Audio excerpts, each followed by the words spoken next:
Premier cornerback Marshon Lattimore was traded to the Washington Commanders. Kind of what do we feel about the Lat trade? We're halfway through the show and we're like, oh, by the way, they traded the best player on the team. Yeah. It feels I think Nick did a great job of putting this in perspective on the site yesterday, and I don't want to give away his article too much either, but it's in the headline that he tweeted out, which is they felt stuck and now they have a direction. Mm-hmm. Doesn't mean this is a positive for the team. 2 years in a row, we all ranked him as the number one best player on their roster, and he's only 28 years old. Yeah. And I think he's going to help the Commanders maybe win a playoff game and be in the playoff hunt for years to come. Great trade for them. So in no way does this make the Saints better.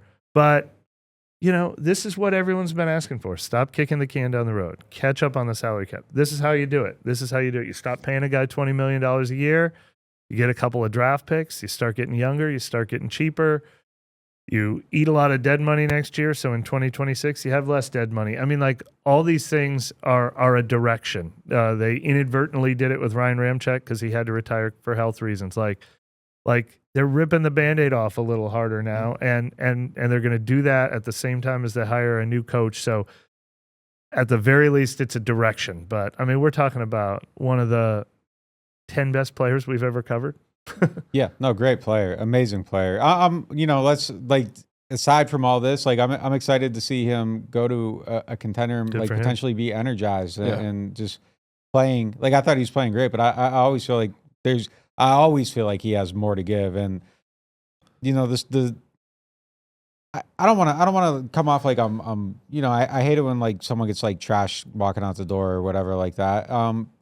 But I think it's, you know, I think the big part of this story, and I think everybody knows it, and we aren't pulling like a curtain off anything by saying that Marshon Lattimore and the Saints were kind of at odds for the last couple of years. Like Marshon said himself when he came back this season that he had a personal issue with Dennis Allen that he had to work out. And again, that went sour last year. I feel like that was something that DA kind of solved a little bit this year. He was at least on the field for the most part. So that was something that, you know, I think was generally okay for the most part. Anytime he gets hurt, like the injury in training camp that gets better for, you know, for the first practice of week one, you know, you got to look at that a little suspiciously. Is he full on the Commander's injury report today? and you know, the thing with him the last 2 years is that you know, you want to know why they were at odds. Like the team thought he should be on one timeline with injuries, and he thought he should be on another one with injuries. And the team thought he should rehab more in the building, and Marshon thought he should rehab where he wanted to rehab. And you know, those two things kind of work at odds, and it can create contentiousness. And you know, I think it did. And that's why there was a for sale sign on him this offseason. They worked it out with the option bonus so that if you traded him, he went to another team. They ended up getting, a third and a fourth for him. And that was because the Saints had to eat the money. When the other team was going to have to eat the money, they got 0 offers for him this offseason. Like, nobody put an offer out there for him.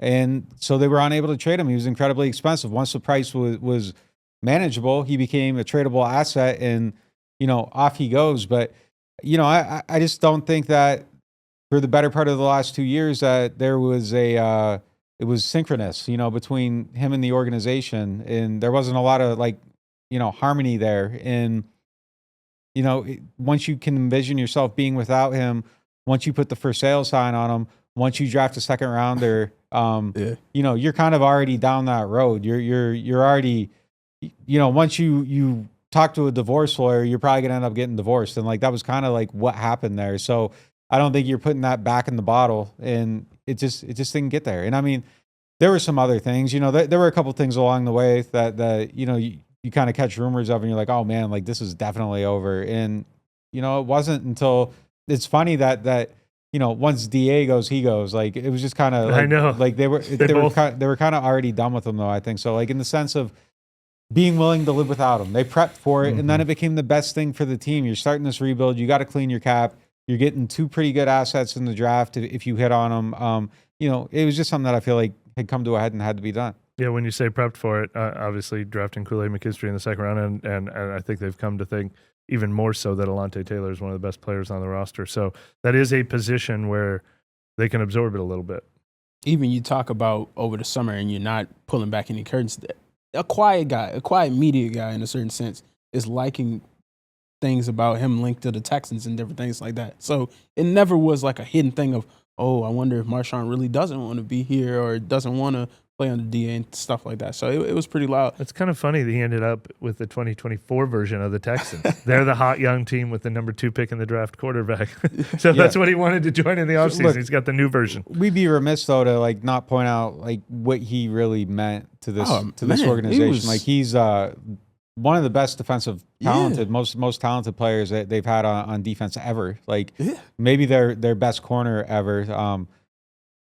I mean, he just changed everything at that position. He helped set a standard, and I think he showed a lot of people like what a truly elite cornerback is. Like he was different. He was different. He came into the league after the whole island trend was over, but he had an island. Like him versus Mike Evans was legendary. People weren't throwing that lat. Like it just wasn't happening. He was locked down lat. That's what he was since he came in.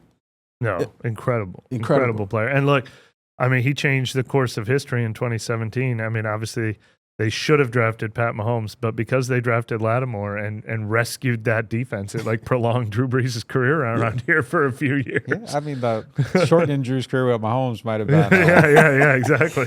I think you'd redo that one if you could. You still would. Let's get into the weeds a little bit about the cap ramifications of trading Lattimore and the different things like that. You eat it all now. It's bad.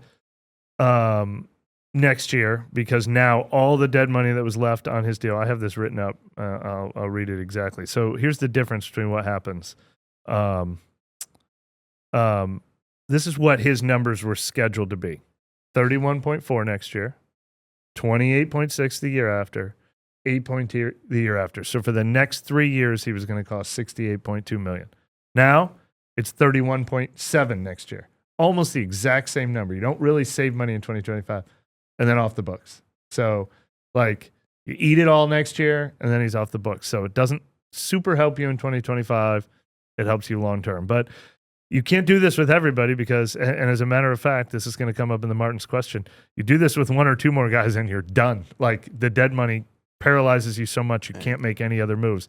But with him, it's taking your medicine in 2025.